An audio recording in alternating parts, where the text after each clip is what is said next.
Okay, so good day po my fellow taong bayan, and we're back for another video, at ngayon papag-usapan po natin tong quote-unquote bumabagyo na conflict of interest. Okay, so kahapon po napag-usapan na natin tong kay Senator Marcoleta at kay Mrs. Marcoleta at yung Stronghold Insurance in relation kay Spouses Discaya. So kung gusto nyo po yun panoorin, tingnan nyo na lang po sa playlist. And for today naman po, ang papag-usapan muna natin is itong nasa taas, yung kay Senator Ping Lacson, involving naman po the Discayas. Okay? And then after po nito, 1 hour more or less after po ma-upload to, kay Mayor Magalong naman po yung pag-usapan natin. Yung tungkol naman to dun sa pag-designate sa kanya as special advisor sa ICI. And then eventually nag-resign siya kasi hinahanapan or meron daw siyang potential conflict of interest. So before po tayo mag-start, just a quick reminder lang po, huwag niyo po sana kalimutan mag-subscribe sa YouTube channel ko and i-like po mismo itong video na to para updated po kayo kung may bago tayong upload. Okay? And i-clarify ko lang din po pala yung tungkol sa membership. Yung membership po na yun, hindi po yun party list organization para for political reasons or political purposes. Yung membership po na sinasabi ko, yung Associates for Truth, yun po yung membership sa YouTube channel ko, And yung purpose po niyan, kaya may membership na ginagawa yung YouTube platform, is para po yung mga tao na gusto sumuporta sa isang content creator, they may do so by joining the membership. And may bayad po yun, although very minimal, 99 pesos lang naman po. Yung benefits lang po ninyo pag maging member kayo, unang-una po dyan, meron kayong specific badges na lumalabas sa name ninyo. Kung makita po yung ibang nagko-comment, ito po sa Facebook to, so wala dito. Pero kung titingnan po nyo sa YouTube account, sa videos, kung may ibang tao doon na may badge silang special, yan po, mga members yan. Ngayon po, yung ginawa ko para naman sulit yung pag-join nyo sa membership, nag-hire na po ako ng editor para gumawa ng special badges and then mga emojis din po. Yung badges po and emojis are related po sa mga ginagawa nating mga jokes, mga kwentuhan po na mas common sa Facebook post actually. And then yung isa pa po doon, kung member po kayo, mas nakikita ko po or mas napapansin ko yung comments niyo sa videos kasi lumalabas agad yan pag member yung nag-comment, may tab po yan sa community section. Okay, yan lang po yung benefit yan. Hindi po yan for party list or political purposes. That's just for individuals po who like to support my content kasi yung content ko naman po, di ba, mga legal educational videos, legal explainers, and I believe itong ginagawa ko ay nakakatulong naman po sa kapwa Pilipino ko. So kung naniniwala po kayo dito sa advocacy ko, you may support it by joining the membership sa YouTube. Okay? But again, klaruhin ko po, hindi po yan party list. Okay? Hindi po tayo gumagawa ng party list. So anyway, start na po tayo sa discussion.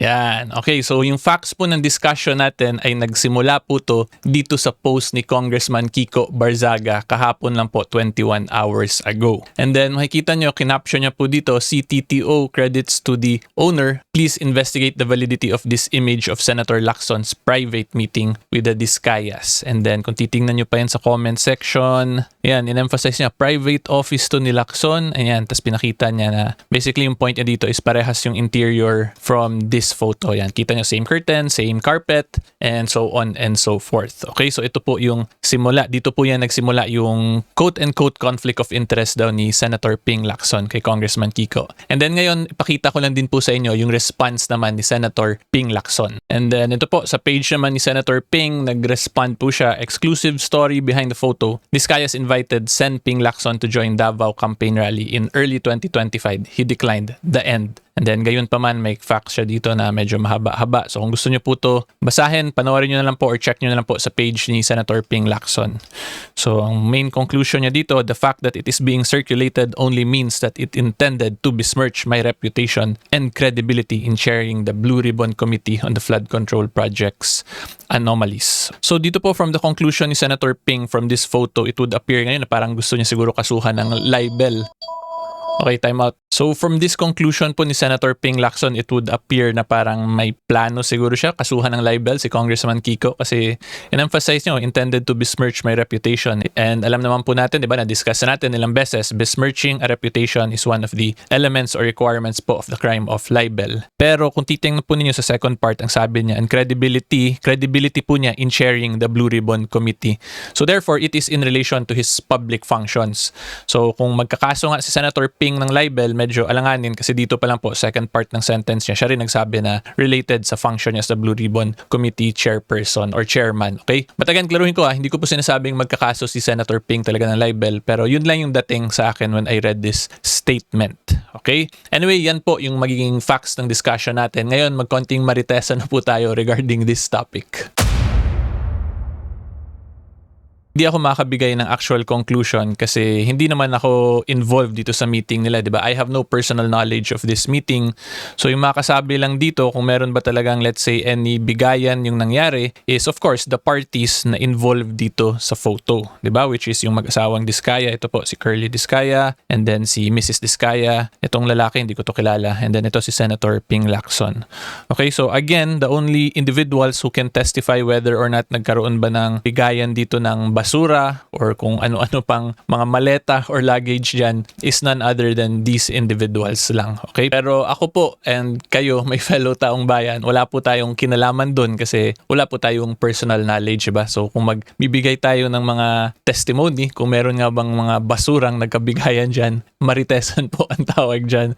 Okay, pero anyway po, again, going back, the best witness po kung whether or not meron ba talagang bigayan dito ng basura, ng mga maleta, so on and so forth, yung pinakamaganda dyan, matanong tong mag-asawang Diskaya sa next Blue Ribbon hearing. Okay? So yan lang po ang masasabi ko regarding this photo, yung initial reaction ko. It would be very unfair naman po kung magbigay agad tayo ng conclusion na nagkabigayan kasi alam naman po natin, di ba, there is a constitutional right to be presumed innocent until proven guilty. Okay? Again, antayin natin kung itatanong or i-discuss ba to nila sa next Blue Ribbon hearing. Okay?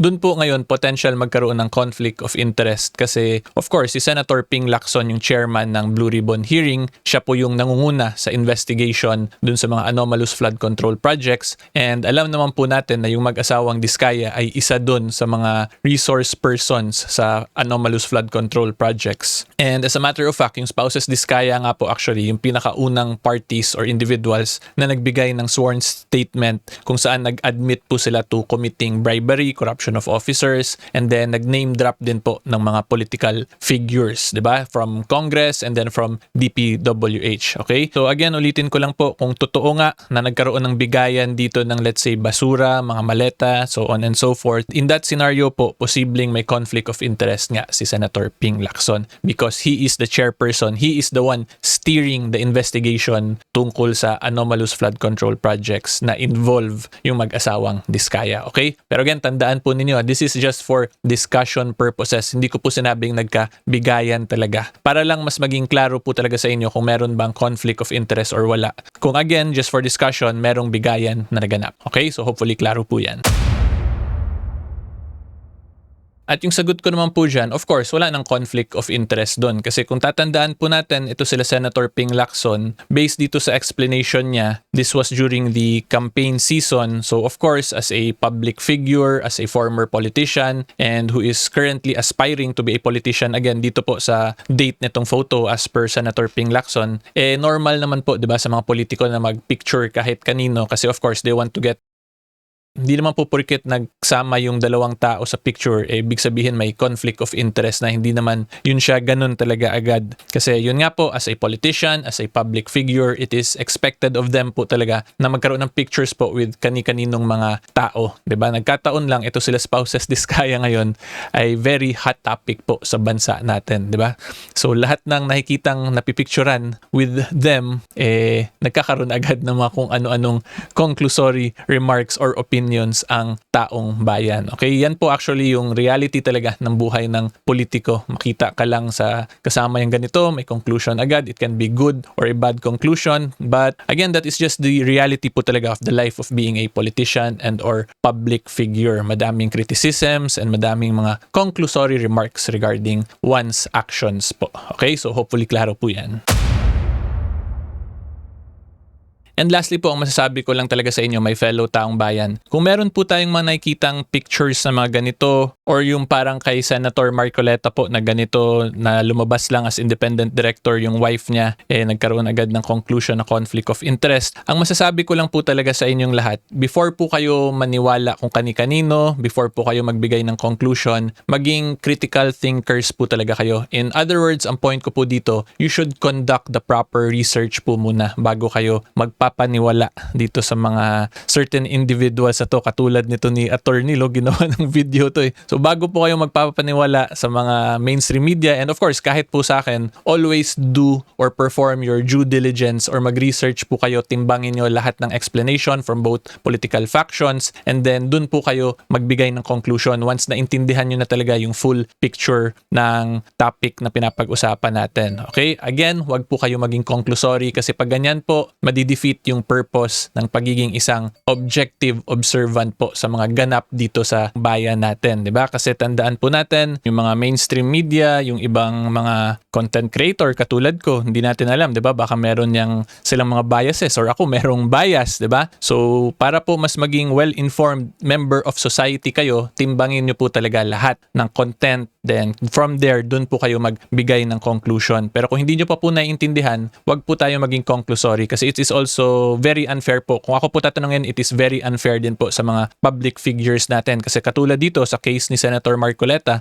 yung asawa po niya, di ba, nananahimik, biglang dinamay lang kasi may political bangayan si Senator Marcoleta with the other political group, di ba? Tapos ngayon, pina-appear nila na dahil independent director, therefore conflict of interest agad. However, if you fully understand the concept of a independent director, medyo malayo po sa conflict of interest yun siya, 'di ba? And similar din dun sa situation naman ni Senator Ping Lacson. Pag titingnan lang natin tong photo without understanding the full context or the full story behind this, it would appear ngayon na si Senator Ping may conflict of interest din kay spouses Diskaya. Pero if we base it dun sa explanation niya, mukhang wala naman pong conflict of interest si Senator Ping Lacson. Okay, again, this is just my friendly reminder po to all of you, my fellow taong bayan, maging critical thinkers po tayo, maging objective political observance po tayo. Wag po tayo magpadala sa mga political fanatics at tayo po mismo wag maging panatiko sa mga politiko. Okay? Timbangin natin lahat ng mga bagay-bagay, both sides po, pakinggan natin, and from there po, let us make a smart and well-informed decision para makatulong tayo sa pag-asenso po ng bansa natin. Okay? So yan lang po ang gusto ko i-point out dito sa first video natin for today. After naman po nito, 1 hour more or less, i-discuss naman po natin yung kay Mayor Magalong, yung may conflict of interest issue daw siya tapos pag-resign niya. Pero for this one, hanggang dito lang po muna tayo. Hopefully klaro po yun. If you like more legal educational videos sa current events, subscribe lang po kayo sa YouTube channel ko. And until next time po, 1 hour later, kita-kits po ulit tayo. Bye-bye!